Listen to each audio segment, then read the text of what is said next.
नमस्कार बंधुओं, आप सभी का स्वागत है सनातनी ऋषि पथ में। जी हाँ, आज मुझे आपसे एक जरूरी सवाल पूछना है। रोज सुबह या शाम जब आप मंदिर जाते हैं या घर में पूजा करते हैं तो एक श्लोक जरूर सुनाई देता है। बड़े बड़े मंदिरों में, भजन संध्याओं में, यहाँ तक कि व्हाट्सएप स्टेटस पर भी। वो श्लोक है, कौन सा श्लोक है आप तो जान ही गए होंगे। वो श्लोक है, कर्पूर गौरं करुणा अवतारं संसार सारं भुजगेंद्र हारं सदा वसंतं हृदयारविंदे भवं भवानी सहितं नमामि। ये श्लोक आपने भी कभी न कभी हाथ जोड़कर गाया ही होगा, लेकिन क्या आपने कभी सोचा ये श्लोक हमें रोज क्यों पढ़ना चाहिए? बंधु, ये सवाल आपके मन में तब आएगा जब आप इसका मतलब समझेंगे और जानेंगे कि आखिर में इस श्लोक में हम किस देवी देवता की स्तुति कर रहे हैं। तो आज इस वीडियो में हम इस पवित्र श्लोक को शब्द दर शब्द समझेंगे। जी हाँ, पूरी तरह से समझेंगे। बंधु, सबसे पहले जानते हैं ये श्लोक आया कहां से। ये एक शिव स्तुति है, यानी भगवान शिव की प्रशंसा में लिखा गया एक श्लोक है।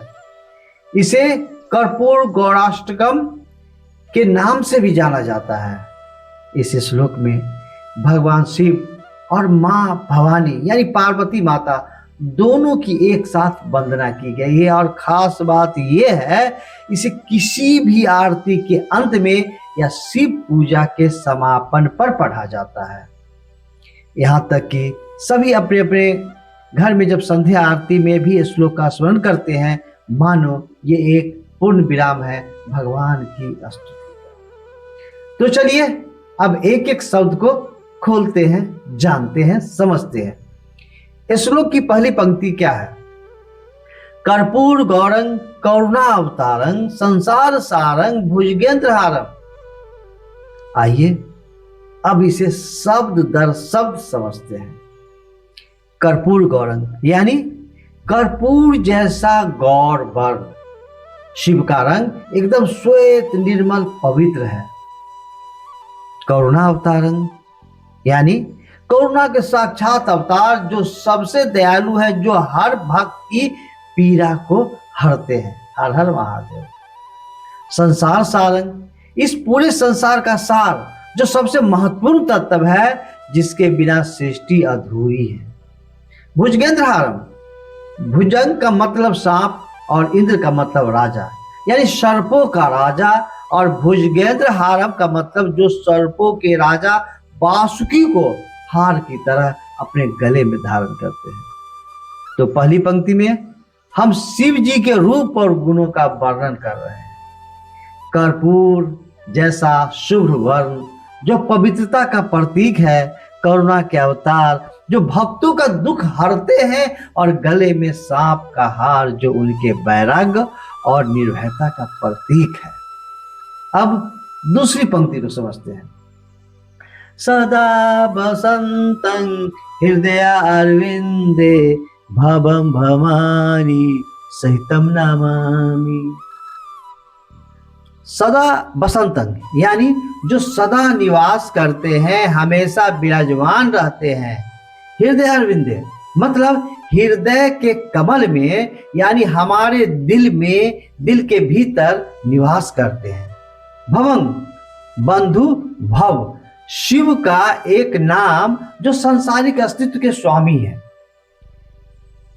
भवानी सहितन यानी भवानी यानी मां पार्वती के साथ। नमामि मतलब मैं नमन करता हूं, यानी मैं प्रणाम करता हूं। बंधु, इस पंक्ति का भाव बेहद गहरा है। समझिए इसे किसी बाहर नहीं, वे हमारे हृदय कमल में निवास करते हैं, यानी आपको उन्हें बहुत दूर ढूंढने की जरूरत नहीं। वे आपके भीतर हैं सदा हमेशा। और ये नमन केवल शिव को नहीं, माँ भवानी यानी पार्वती जी सहित है, क्योंकि शिव शक्ति अलग नहीं, वे एक है, एक। अब सवाल आता है, इसे रोज पढ़ने का क्या लाभ है? दोस्तों, यह श्लोक सिर्फ एक प्रार्थना नहीं, यह एक दर्शन है।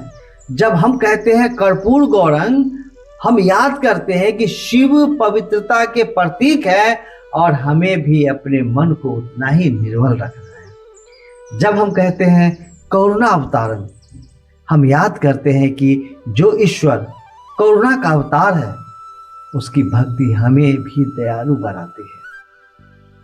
जब हम कहते हैं हृदय अरविंदे, हम याद करते हैं कि ईश्वर बाहर नहीं, हमारे भीतर है। मंदिर जरूर जाइए, लेकिन असली मंदिर आपका हृदय है। उसे निर्मल रखने की कोशिश हमें और आपको सभी को करनी चाहिए। इसलिए इस श्लोक को रोज पढ़ना एक तरह की इनर प्यूरिफिकेशन है, यानी आत्मशुद्धि। तो दोस्तों, अगली बार जब आप ये श्लोक सुनिए या बोले, बस एक पल रुकिए, आंखें बंद कीजिए और महसूस कीजिए कि आप किसकी वंदना कर रहे हैं। एक ऐसे देव की जो कपूर जैसे उज्जवल है, करुणा के सागर है, इस संसार के सार है, और जो आपके हृदय में ही निवास करते हैं। भवं भवानी सहितं नमामि। हम नमन करते हैं शिव और शक्ति को एक साथ। आज की इस आध्यात्मिक यात्रा में बस इतना ही। माता पार्वती और शिव से जुड़ी ये जानकारी सबके साथ शेयर कीजिए, ताकि उन्हें भी पता चले कि आखिर इस श्लोक का मतलब क्या है। और आप अगर आगे ऐसी जानकारी लेना चाहते हैं तो चैनल को सब्सक्राइब नहीं किए हैं तो इस बार सब्सक्राइब करना मत भूलिएगा, और कमेंट में बताइएगा कि आगे और कौन सी कहानी आप चाहते हैं, और हाथ उठाकर कहिए ओम नमः पार्वती पते नमः, हर हर महादेव। कमेंट में अपना विचार जरूर लिखिएगा। आप सभी सनातनी भाइयों एवं बहनों को मेरा प्रणाम है।